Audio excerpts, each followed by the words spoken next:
Assalamualaikum warahmatullahi wabarakatuh. Alhamdulillahirabbil alamin. Assalatu wassalamu ala rasulillahi ajma'in, amma ba'd. Anak-anakku sekalian yang dicintai oleh Allah Subhanahu wa taala. Pada kesempatan kali ini kita akan kembali mempelajari pelajaran Al-Qur'an Hadis kelas 12 pada bab yang ke-6 dan pertemuan pertama dalam pembahasan membudayakan amar ma'ruf nahi munkar.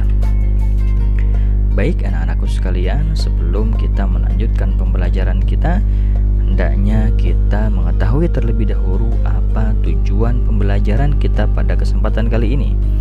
Jadi setelah pembahasan bab ini, kalian diharapkan mampu yang pertama adalah menganalisis ayat dan hadis tentang amar ma'ruf nahi munkar secara tepat. Kemudian mengkontekskan ayat dan hadis tentang amar ma'ruf nahi munkar dengan fenomena sosial. Dan yang terakhir adalah menyajikan hasil analisis melalui media lisan maupun tulisan.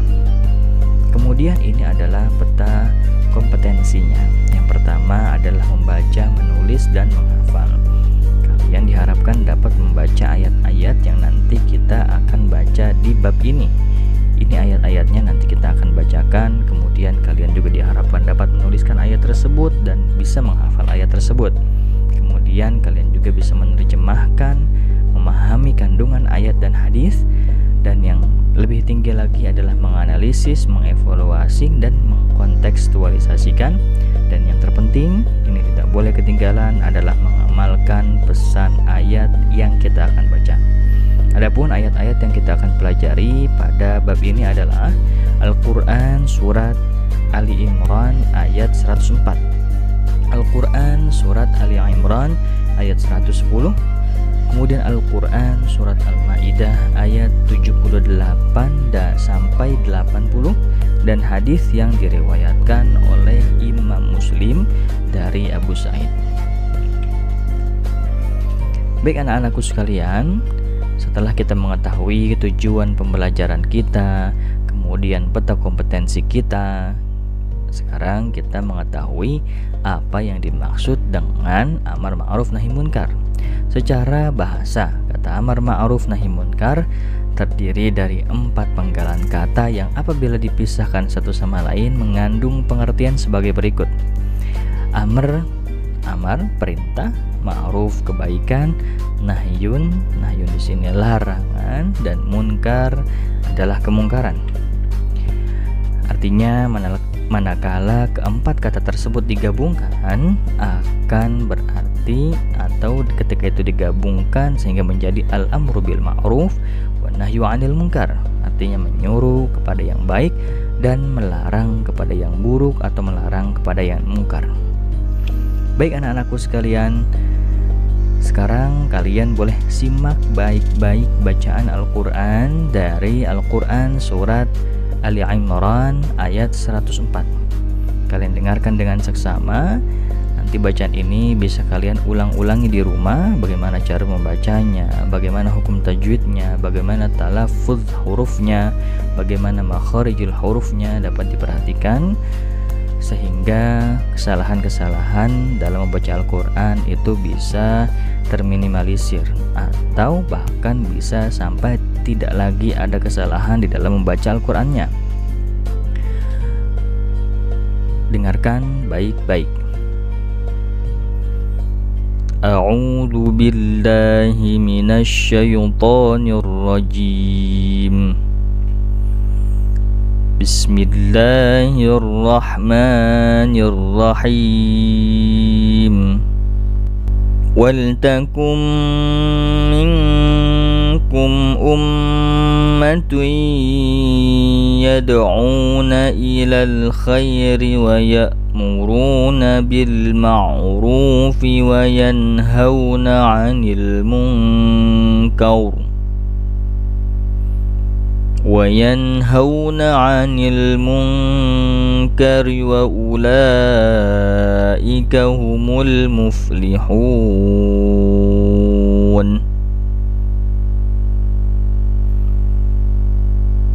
Waltakum minkum ummatun yad'una ilal khairi wa ya'muruna bil ma'rufi wa yanhauna 'anil munkar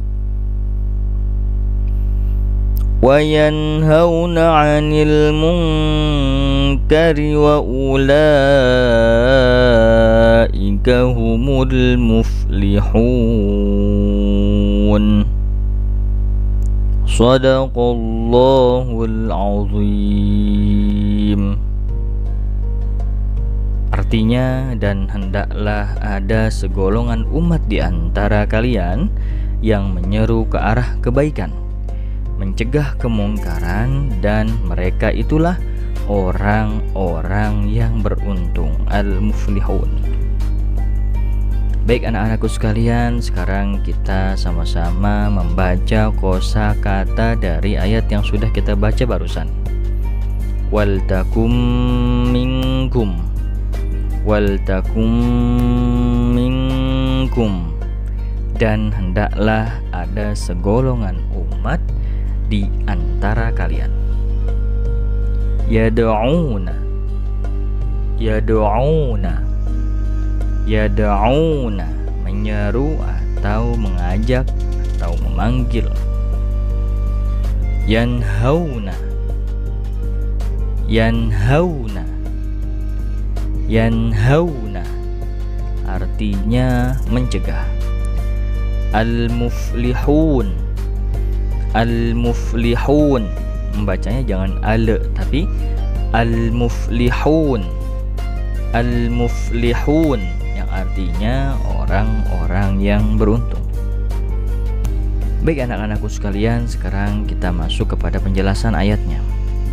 Jadi ayat ini menjelaskan kewajiban untuk amar ma'ruf nahi munkar serta keutamaannya.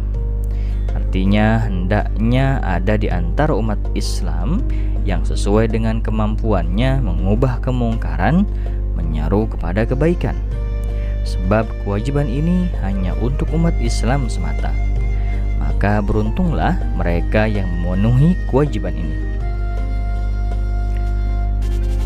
Bagaimana pendapat ulama tentang ayat ini? Syekh Nawawi Al-Bantani di dalam kitab beliau Tafsir Munir berkata, amar ma'ruf nahi munkar termasuk fardu kifayah.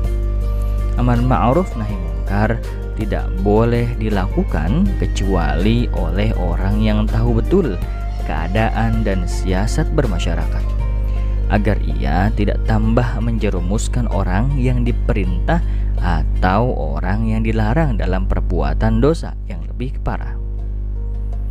Karena sesungguhnya orang yang bodoh terkadang malah mengajak kepada perkara yang batil, memerintahkan perkara yang munkar, melarang perkara yang ma'ruf, terkadang bersikap keras di tempat yang seharusnya bersikap halus, dan bersikap halus di dalam tempat yang seharusnya bersikap keras.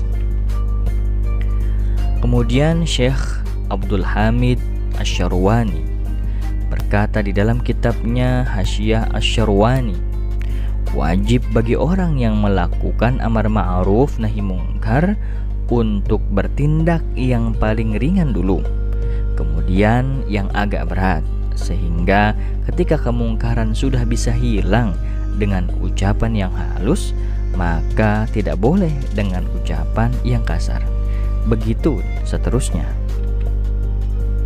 Baik anak-anakku sekalian, mudah-mudahan penjelasan dari video pembelajaran ini dapat dipahami dengan baik, sehingga kita dapat melaksanakan perintah untuk menyeru kepada kebaikan dan melarang kepada kemungkaran. Karena itu adalah yang paling penting, bagaimana kita bisa menerapkan ayat yang sudah kita baca tadi dan penjelasan-penjelasan dari para ulama kita terapkan dalam hidup dan kehidupan kita. Mudah-mudahan dengan mengikuti perintah Allah dan menjalankannya sesuai dengan apa yang dijelaskan oleh para ulama, kita mendapat keberkahan di dalam hidup dan kehidupan kita dengan cara mengerjakan yang baik-baik dan kita melarang kepada hal-hal yang buruk atau hal-hal yang mungkar. Baik anak-anakku sekalian, cukup sampai di sini. Kebaikan hanyalah milik Allah Subhanahu wa taala, adapun keburukan murni itu adalah milik saya sendiri. Billahi taufiq wal hidayah wal ridha wal inayah wallahu al muwaffiq ila ma yuhibbu wa yarda. Wassalamualaikum warahmatullahi wabarakatuh.